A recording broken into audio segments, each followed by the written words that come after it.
This is Probable 1701, and today we're going to do a comparison between the Ultrasabers Archon V3.1 and the Saberforge Exhalted.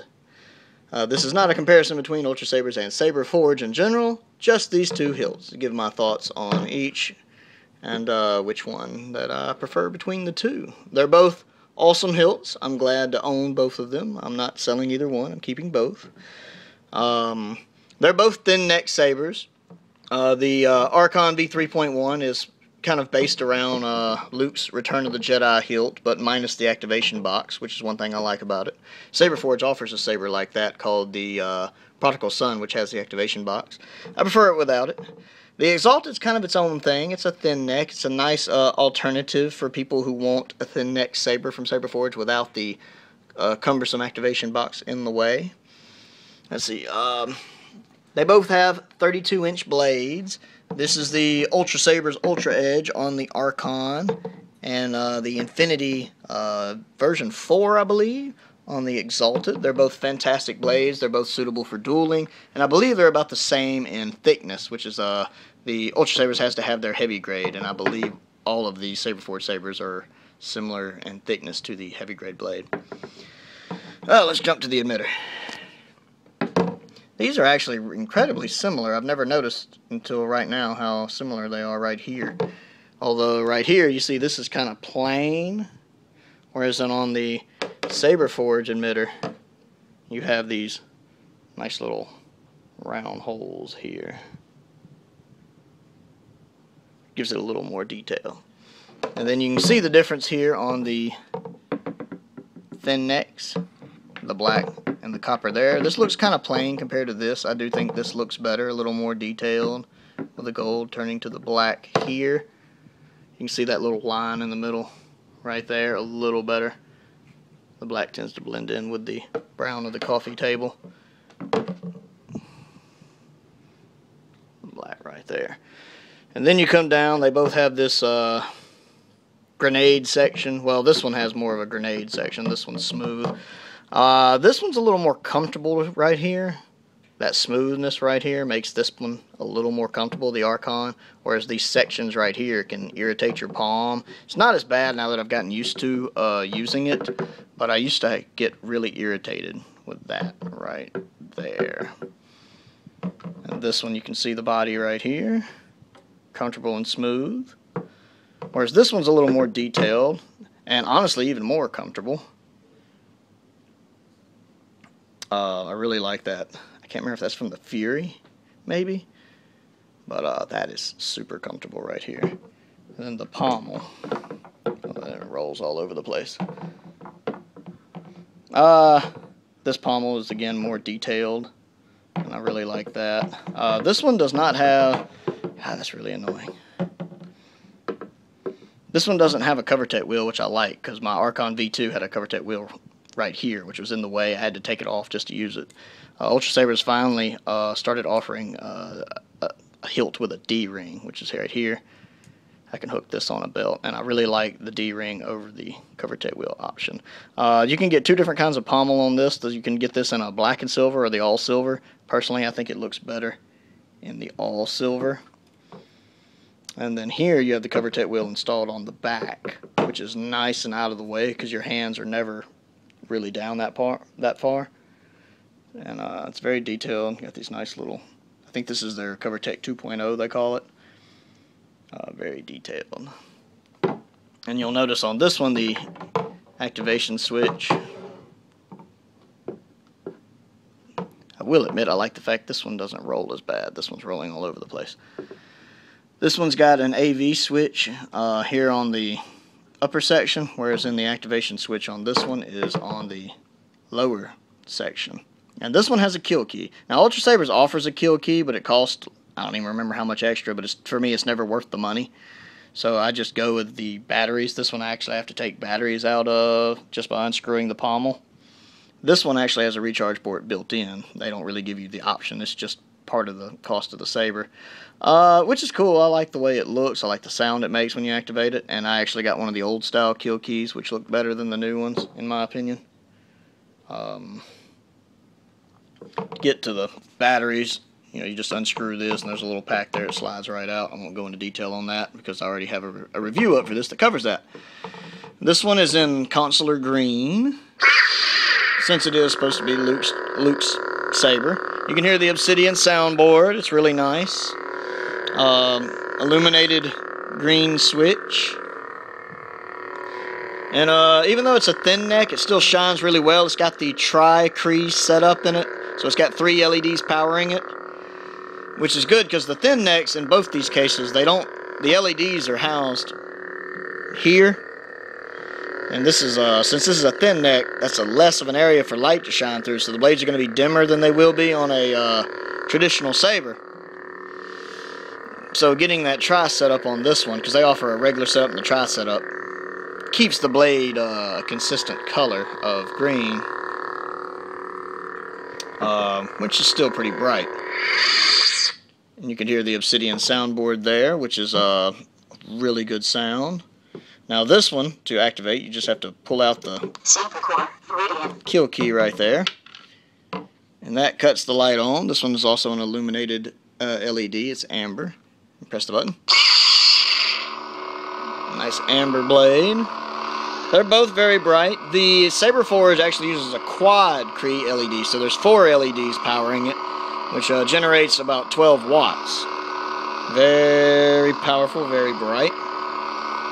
And that's the, as it said, the Viridian soundboard, which is their light sound font. Now they both have different options. This one has an onboard computer that lets me change whether the blade stays constant, flickers. It has about 4 different flicker settings I can go into. I can adjust the sound to high or low, and I can adjust the sensitivity of the swing and the impacts, which is a nice feature that comes on all their champion tier hilts. The Archon saber has a V4 soundboard, which can hold up to 8 different sound fonts. Right now it's on the default one that I could rotate through, so I can actually have different sound fonts. I don't want to go into detail on all of that because I've already covered it in my actual reviews of them, but there are different options available. The V4 is definitely worth the, I can't remember if it's $10 or $15 upgrade now.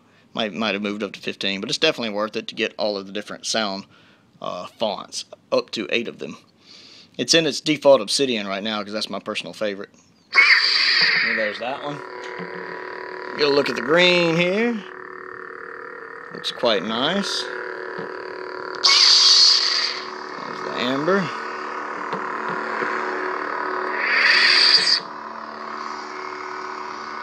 Amber there. They're both quite bright. They are both very, very bright. Tried to make sure I had them both on a full charge to show that a little better. I will admit I like the green better than the amber. It just looks better. The amber is nice, but I like the green better. I think their green would have looked really good on this. The Saberforge green would have looked really good on it. Let's keep the kill key out of the way. They're both comfortable to hold.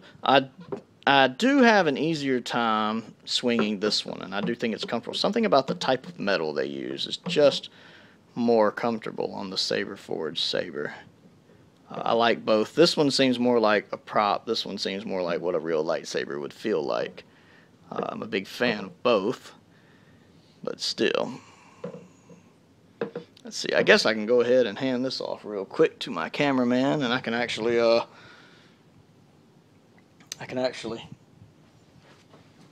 kind of show you my thoughts. Oh, I do like the fact that the Archon V2 neck can fit on this pommel. You just unscrew this, remove that, screw this in, and boom, you basically have a V2 saber. I did want to point out that you can do that if you want to. You can just plug that right in and have an Archon V2. So, oh, here you go. Best way I hold this one is generally left hand here, top hand here. This one is really comfortable. Like I said, this being a solid piece, this doesn't cut up into my hands any. Comfortable to hold. As I noted in my review, it's a little top heavy because it has to have a heavy grade blade. And so I can't quite swing it the way I can a Prophecy. but it is certainly comfortable, and I'm fond of it. And then, let's see. This one, though, even though it has the thicker blade, it's balanced better because the hilt is heavier. The hilt to the Saberforge sabers seem to have more weight to them, and with this heavy grade blade, it balances out better. This one I can use between the two. If I was ever in a fight for my life, I'd be better off with this one. This one's more comfortable.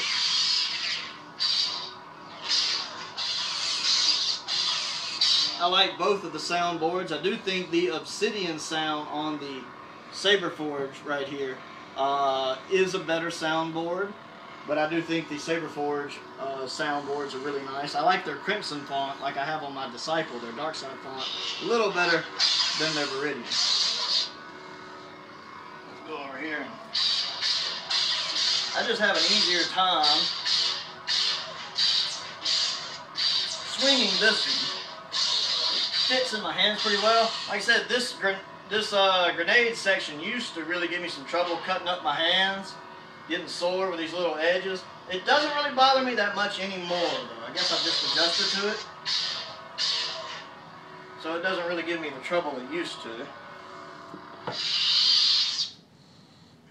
They're both. I actually think practicing with the Saberforge one has helped me get better with this one, because even though this one's not quite as comfortable to swing, because the weight's not balanced as well as it is on that one, I have gotten much more proficient with it than I was before. There we go. Let's see. You can see kind of how it illuminates.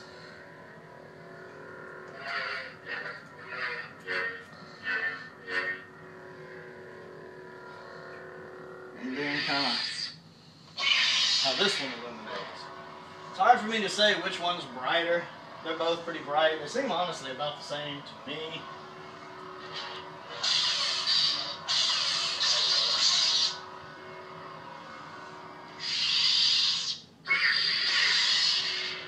Give them a look together.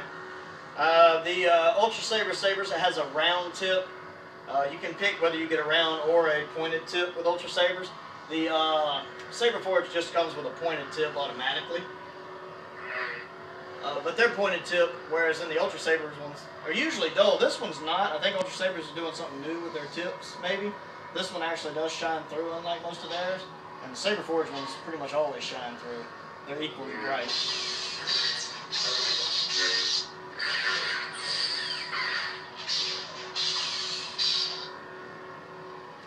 So it's hard to pick. They're both good sabers, but I do have to admit, between the two, if I had to pick one that I like better, and I could only have one, it's the Saberforge.